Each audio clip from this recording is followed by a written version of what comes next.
Just in time for National Adoption Month, a Bartlett woman shares her personal story about finding her birth mother decades after she was put up for adoption. Good evening, I'm Mary Jo Ola. Roughly 2 years ago, Sarah Biggers' husband gave her a DNA test on Mother's Day.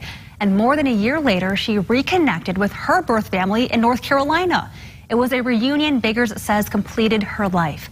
Local 24 News reporter Annette Pegler has the story from Youth Villages in Northeast Memphis.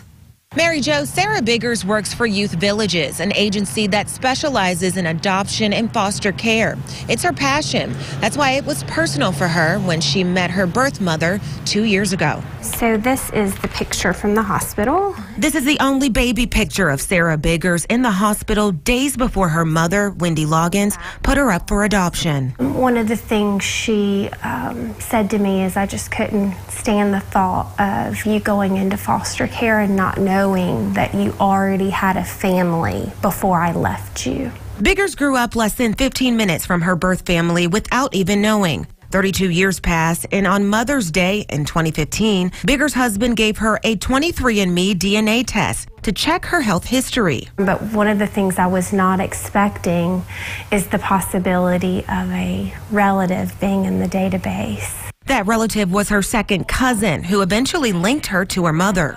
I said, is she married? And the second question is, does she have any children? Because if she was married, I wasn't going to reach out to her. These kinds of secrets can cause families to break up.